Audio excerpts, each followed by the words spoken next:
Hi అండి. ఈరోజు ఈ వీడియోలో అయితే మార్నింగ్ నుంచి ఆఫ్టర్నూన్ లంచ్ ప్రిపరేషన్ వరకు ఈ వీడియోని మీతో షేర్ చేస్తున్నానండి.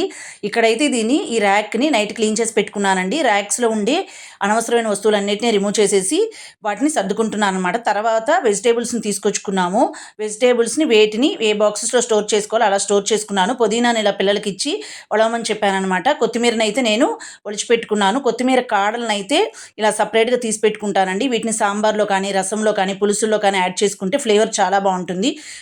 పుదీనా, కొత్తిమీర స్టోర్ చేసుకున్న తర్వాత ఇలా కొత్తిమీర కాడలను అయితే ఇలా చిన్న హార్లిక్స్ డబ్బాలు స్టోర్ చేసుకుంటున్నాను. ఈవినింగ్గా మట్టి పాత్రలు తీసుకొచ్చుకున్నానండి. వీటిని నైట్ అయితే ఇలా వాటర్లో పెట్టేసుకున్నాను అనమాట నైట్ అంతా.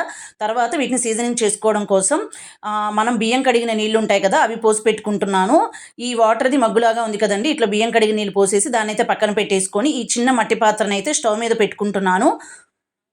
స్టవ్ మీద పెట్టుకొని ఇలా బాయిల్ అయ్యేంత వరకు కూడా దీన్ని మరిగించుకొని తర్వాత స్టవ్ ఆఫ్ చేసేసి దీన్ని పూర్తిగా చల్లారిన తర్వాత క్లీన్ చేసుకుంటాను.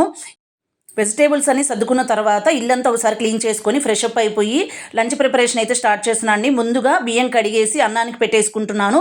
తర్వాత మటన్ ప్రిపేర్ చేస్తున్నానండి. అందుకోసం స్టవ్ మీద ప్రెషర్ కుక్కర్ని పెట్టుకుని ఆయిల్ వేసుకుని ఆయిల్ వేడెక్కిన తర్వాత ఆనియన్స్ అలాగే పచ్చిమిర్చి వేసుకోవాలి. అవి ఫ్రై అయిన తర్వాత అల్లం వెల్లుల్లి పేస్ట్ని వేసుకొని అది కూడా ఫ్రై అయిన తర్వాత టమాటా ముక్కలు అలాగే మటన్ కూడా యాడ్ చేసుకొని కొద్దిగా పసుపు అలాగే రుచికి సరిపడా సాల్ట్ని కూడా వేసుకుని అన్నీ బాగా కలిసేలా కలుపుకొని ప్రెషర్ కుక్కర్ మీద మూతను పెట్టుకొని ఒక 5 మినిట్స్ పాటు కుక్ చేసుకోవాలి.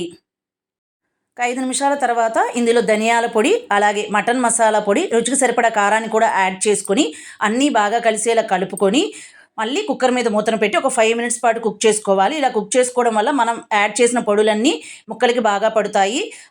ఇప్పుడు ఇందులో గ్రేవీకి సరిపడా వాటర్ని యాడ్ చేసుకున్న తర్వాత ఒకసారి బాగా కలుపుకొని ఉప్పు కారాన్ని చెక్ చేసుకుని రుచికి తగ్గట్లు ఉప్పు కారాన్ని అడ్జస్ట్ చేసుకున్న తర్వాత ఇందులో కొద్దిగా కరివేపాకు అలాగే పుదీనాను యాడ్ చేసుకోవాలి.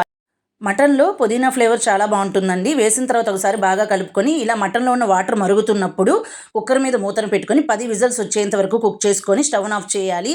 ఈలోగా రసం కోసం పోపు పెట్టుకున్నానండి. రసం కూడా పెట్టేశాను, మరుగుతూ ఉంది. ఆ తర్వాత ఇలాగ మట్టి పాత్రని సీజనింగ్ చేసుకున్నాను కదండి, ఆ వాటర్ చల్లారిపోయాయి అనమాట. తర్వాత దాన్ని కూడా క్లీన్ చేసేసుకున్నాను. మటన్ కూడా కుక్ అయిపోయింది. చూసారు కదండి, చాలా బాగా కుక్ అయిందనమాట. ఇప్పుడు ఇందులో కొద్దిగా గరం మసాలా కొత్తిమీరను కూడా యాడ్ చేసుకుని ఒక 2 నిమిషాల పాటు కుక్ చేసుకుంటే మటన్ కర్రీ రెడీ అయిపోతుంది. మటను కుక్ అయిపోయేలోపు రసం కూడా మరిగిపోయాయి. చివరిగా కొద్దిగా కొత్తిమీరను వేసేస్తే రసం రెడీ అయిపోతుందనమాట. ఈలోగా మట్టి పాత్రను క్లీన్ చేసేసి ఎండకు కూడా పెట్టేశాను. ఈరోజు సండే స్పెషల్ లంచ్ ప్రిపరేషన్స్ అయితే ఇవేను. ఓకే అండి, కొద్దిగా ఛానల్ని సపోర్ట్ చేయండి. అలాగే వీడియోని లైక్ చేసి సబ్స్క్రైబ్ చేసుకోండి.